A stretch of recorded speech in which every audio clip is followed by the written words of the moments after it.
नमस्कार दोस्तों, मैं विवेक एक बार फिर से अपने YouTube channel stock trading technique पर आपका हार्दिक स्वागत करता हूं। दोस्तों, उम्मीद करता हूं कि आपने मेरी कल की वीडियो देखी होगी। अगर नहीं देखी तो नीचे डिस्क्रिप्शन बॉक्स में उसका लिंक है, उस वीडियो को देखिए और आज की मार्केट को कंपेयर कीजिएगा।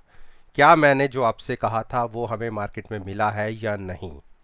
चलिए मैं आपके साथ डिस्कस करता हूं कि कल मैंने निफ्टी के लिए जो आज के टारगेट्स बोले थे और कैसे बोले थे। मैंने कहा था कि अगर हम ट्यूसडे के जो हाई है, आप ये देखिए, मैं थोड़ा सा इसको एनलार्ज कर देता हूं। जो ट्यूसडे का हाई था, कंडीशन ये थी कि हमें उसके ऊपर ओपन होना है, यानी 11,325 के हमें ऊपर ओपन होना है। लेकिन जो हमारी ओपनिंग आई वो 11,288 की थी, यानी हम उसके ऊपर ओपन नहीं हुए।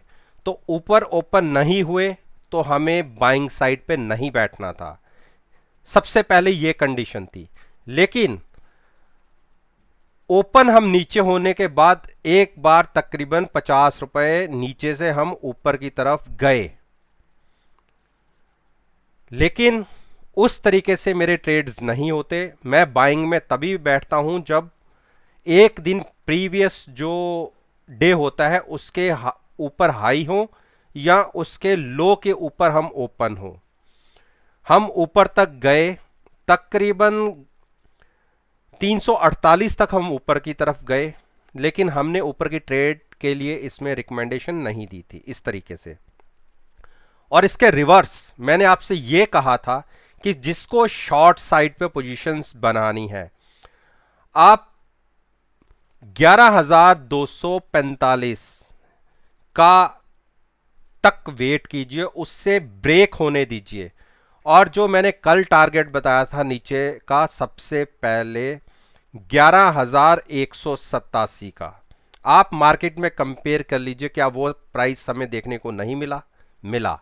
हमने लो बनाया 11,174 का, हमारा नीचे का टारगेट हिट हो गया। 87 तक के लिए मैंने बोला था और वो टारगेट हमारा हिट हुआ। उसके बाद मार्केट ने फिर अपसाइड मूव दी और तकरीबन हम अपनी ट्रेंड लाइन जो तकरीबन निकल के आती थी आज के लिए 11,236, उससे हमने स्लाइटली थोड़ा सा नीचे क्लोज दिखाया 215 पर। अब कल के लिए क्या सीन निकलता है? क्या हमें बाइंग करनी है?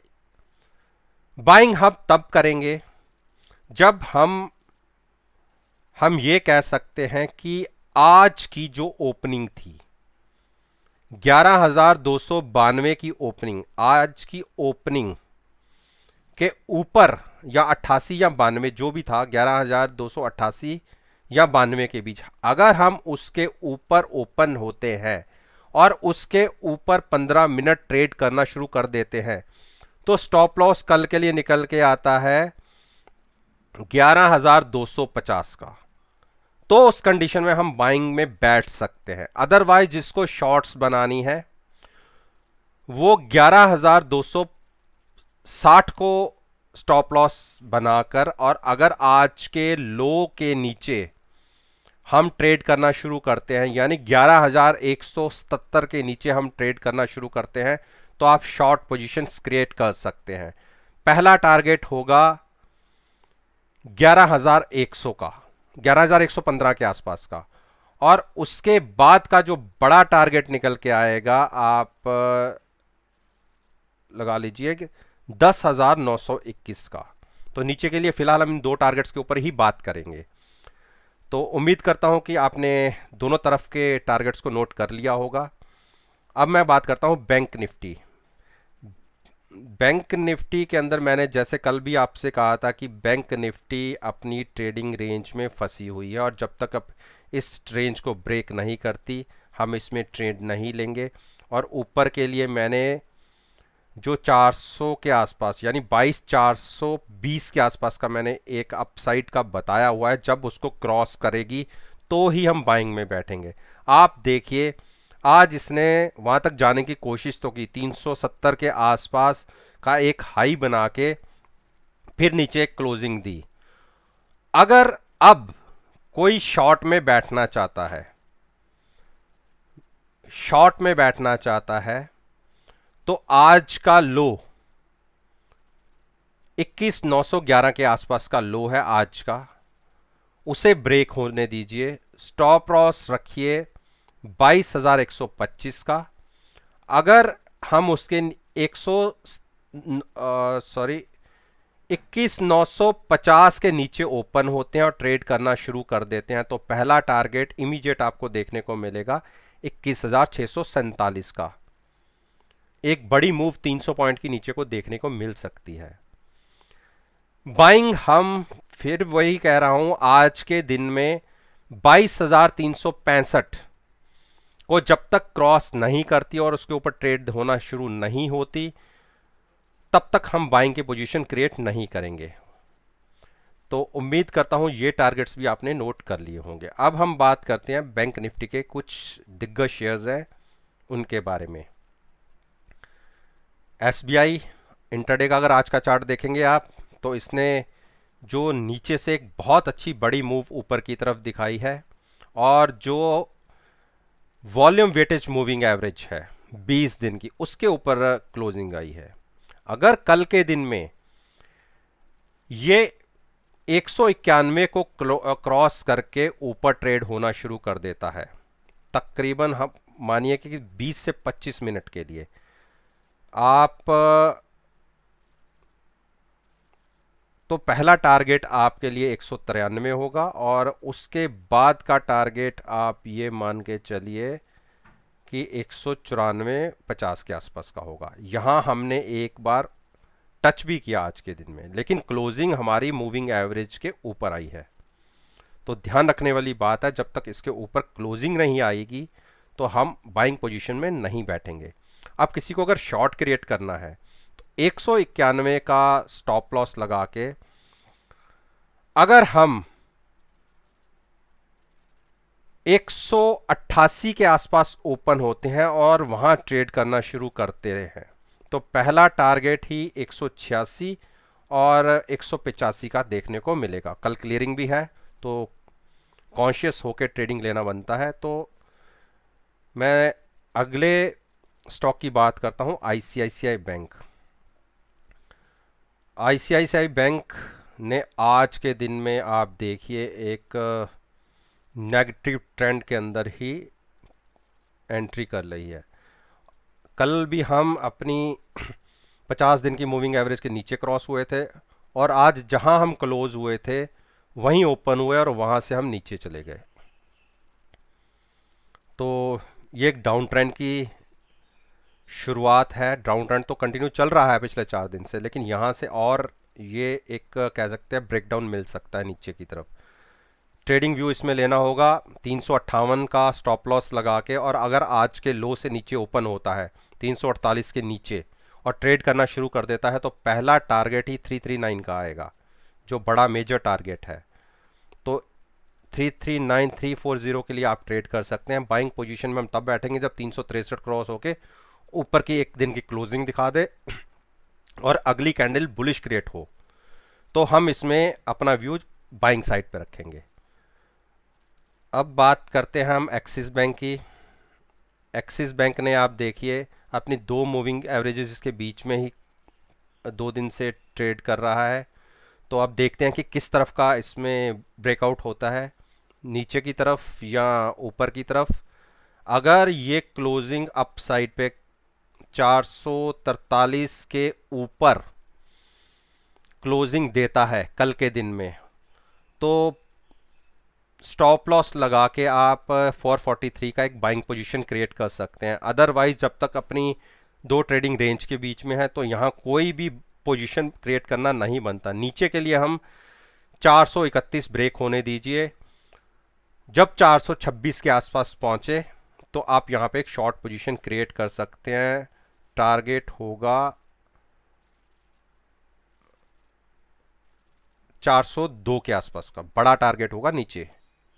इमीडिएट आपको अच्छी बड़ी नीचे की तरफ नेगेटिव टेरिटरी में जाता हुआ दिख सकता है। तो अब हम बात करें HDFC की। अच्छा शेयर है, निफ्टी 50 में अच्छी वेटेज रखता है। आज के दिन में इसने फिर से ब्रेकआउट देने की कोशिश करी, लेकिन क्लोजिंग फिर नीचे आई। आप देखिए कंटिन्यूस ये इसको रेजिस्टेंस मिल रही है 1900 के ऊपर, जाता क्रॉस करता है। देखिए कितनी बार क्रॉस करा, 1 2 3 4 5, 5 बार क्रॉस करने के बाद फिर इसकी जो क्लोजिंग आती है वो 1900 के नीचे ही आती है। इसमें मेजर ब्रेकआउट 1900 क्रॉस होने के बाद, क्लोजिंग आने के बाद अपसाइड का ट्रेंड शुरू होगा। और जब तक ये इस रेंज में है तो नीचे की रेंज 1850 मान लीजिए और ऊपर की 1900 मान लीजिए। इन दो रेंज के बीच में अभी मूव कर रहा है। नीचे अगर आज के दिन के हिसाब से 1860 के नीचे की क्लोजिंग दे देता है तो पहला टारगेट आपको 1848 देखने को मिलेगा और दूसरा टारगेट 1812 देखने को मिलेगा। तब तक इसमें कोई पोजीशंस नहीं बनती, किसी भी तरफ का ब्रेकआउट आने दीजिए। तो ये उम्मीद करता हूँ ये भी आपने नोट कर लिया होगा। तो HDFC बैंक की बात करें, HDFC बैंक ने देखिए कंटिन्यूस एक डाउन ट्रेंड में चल रहा है। आज इसने अपनी 9 दिन की मूविंग एवरेज को ब्रेक करने की कोशिश तो की और टच किया, लेकिन वहाँ से फिर एक सेलिंग देखने को मिली और क्लोजिंग आप देख लीजिए लोएस्ट के आसपास ही आई है। अब कल के लिए दिन क्या बनता है? अगर आज के लो के नीचे ओपन होता है, मैं फिर कह रहा हूं आज के लो के नीचे ओपन होता है और 15 से 20 मिनट उसी प्राइस या उस प्राइस के नीचे ही ट्रेड करता है, शॉर्ट पोजीशंस क्रिएट की जा सकती हैं और स्टॉप लॉस होगा 1085 का, 25-26 पॉइंट ऊपर का एक स्टॉप लॉस होगा। और बाइंग इसमें तभी बनती है जब ये 1100 के ऊपर क्लोजिंग दे और उसके ऊपर ट्रेड करे। एक बुलिश कैंडल क्रिएट होने दीजिएगा, उसके बाद ही इसमें एक बाइंग पोजीशन बनेगी। और मैंने पिछले 7-8 दिन पहले एक बार बोला था कि HDFC ने जो बहुत बड़ा ये गैप बनाया था, इसको ये फिल करने के लिए नीचे आएगा। और देखिए सारे गैप फिल हो गए और अब तो ये नीचे की तरफ चला गया। और कौन सा बैंक बचता है? अगर हम बात करें तो कोटक महिंद्रा बैंक की। कोटक महिंद्रा बैंक में आज एक बुलिश क्रॉसओवर हुआ है, बहुत अच्छा बढ़िया इंडिकेशन है बाइंग साइड पे बैठने के लिए। मैं इसमें फिर से आपको कह रहा हूँ एक बहुत बढ़िया इंडिकेशन दिया है इसने बुलिश साइड पे बैठने के लिए। तो आज का लो तकरीबन बैठता है 1368 का, 1368 का। इस लो को आप स्टॉप लॉस बनाइए और बाइंग पोजीशन क्रिएट की जा सकती है। और अगर आज के हाई के ऊपर हम ओपन होते हैं और ट्रेड करना शुरू कर देते हैं तो एक अप ट्रेंड इसमें देखने को मिलेगा। उसका मेन रीजन भी ये भी है। तो देखिए नीचे MACD ने भी एक बुलिश क्रॉसओवर क्रिएट किया है, तो इसमें एक अच्छी बाइंग की पोजीशन बनती है। इंडस की भी बात कर लेते हैं। इंडस ने भी देखिए आज एक बुलिश क्रॉसओवर दिया है, अपनी जितनी मूविंग एवरेजेस हैं उसके ऊपर की क्लोजिंग आप ये देखिए 523 सारी एवरेजेस को क्रॉस करके ऊपर ही क्लोजिंग दी है। ओपन ऊपर हुआ, क्लोजिंग ऊपर ही आई है। इसमें इंडिकेशन इसलिए अच्छा है कि कल की जो हाई था उसके ऊपर ओपन हुए और क्लोजिंग भी उसके ऊपर आई। अब कल के दिन के लिए अगर 525 का स्टॉप लॉस लगा के आज की क्लोजिंग के ऊपर हम ओपन होते हैं और उसके ऊपर ट्रेड करना शुरू कर देते हैं तो पहला टारगेट ही आपको 560 और दूसरा टारगेट आपको 575 का देखने को मिलेगा।